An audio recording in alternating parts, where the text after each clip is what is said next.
So what actually happens when the blood supply to your brain is suddenly interrupted? Well, that's a stroke, and it kicks off an intense race against time where every single second is absolutely critical. In this explainer, we're going to follow that race, from the very first moment all the way to the finish line. First thing you need to know is that not all strokes are the same. In fact, the vast majority, a whopping 85%, are what we call ischemic. That means they're caused by a blockage. Then you've got a much smaller slice, about 10%, that are haemorrhagic, which means they're caused by a bleed. And believe me, knowing the difference is the first vital piece of the puzzle, because treating one the wrong way could be a disaster. So let's start at the very beginning, the onset. Really, the simplest way to think about a stroke is as a brain attack. It's sudden, it's serious, and it is a full-blown medical emergency. And that brain attack really just boils down to a plumbing problem. An ischemic stroke, that's a blocked pipe. A clot is physically stopping blood from getting where it needs to go. A hemorrhagic stroke, on the other hand, is a burst pipe. A blood vessel actually ruptures and starts bleeding into the brain. See? Two totally different problems that need two totally different solutions. Now here's where it can get a little tricky. Sometimes that blockage is only temporary.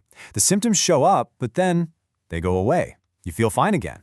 This is called a transient ischemic attack, or a TIA, and it is so tempting to just brush it off, but that is a huge mistake. There's a reason they call it a warning stroke, and here is that reason. 10%. That is your risk of having a major, potentially devastating stroke within just 2 weeks of having a TIA. And get this, half of those happen in the first 48 hours. A TIA is not a mini stroke you can just ignore. It's a final warning shot from your body. So let's just be absolutely crystal clear on this. Whether you suspect it's a full stroke or a TIA, it is a medical emergency. The second those symptoms appear, a clock starts ticking. And with every tick, precious brain cells are being lost. Time isn't just important, it is everything.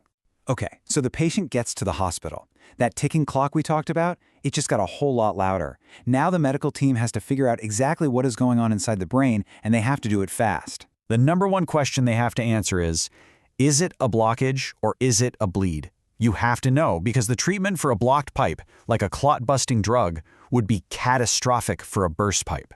So how do they get it right? The answer is imaging. To make that critical call, doctors need a clear picture of the brain, and they need it, well, right now. And this is how they get that picture. Brain imaging is the absolute key. A CT scan is super fast, and it's fantastic at showing if there's any bleeding. That's your hemorrhagic stroke. An MRI takes a bit longer, but it's much more sensitive and gives us incredibly detailed view of a blocked vessel in an ischemic stroke. This step is non-negotiable. It's the fork in the road that decides the entire treatment plan. So once that diagnosis is confirmed, especially for that most common type, the ischemic stroke, the race truly kicks into high gear. This is the intervention phase. The main goal has a technical name, reperfusion. But really, all that means is getting the blood flowing to the brain again. And because it's such a race against the clock, one of the most vital questions a doctor will ask is, exactly when did these symptoms start? So, how much time do they actually have to work with? 4.5 hours. That's it. From the moment the very first symptom appears, there's a 4.5-hour window to effectively use the most common clot-busting drugs. So, for that blocked pipe scenario, doctors have two amazing tools. First, there's thrombolysis. That's the clot-busting drug we just mentioned. But for bigger clots, there's an even more direct approach, thrombectomy.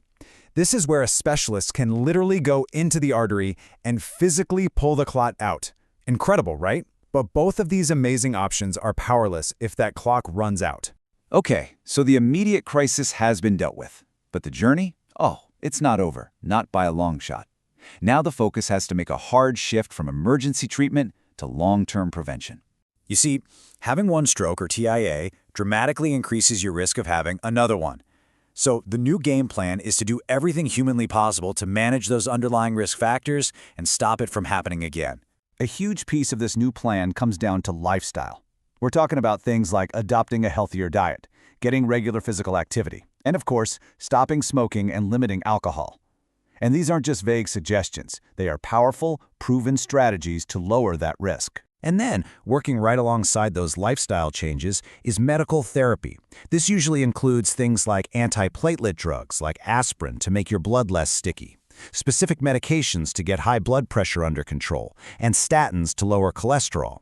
It's a multi-pronged attack to protect the brain for the long haul.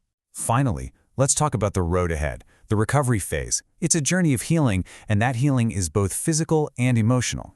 You know, it's so important to recognize that recovery is about so much more than just physical rehab.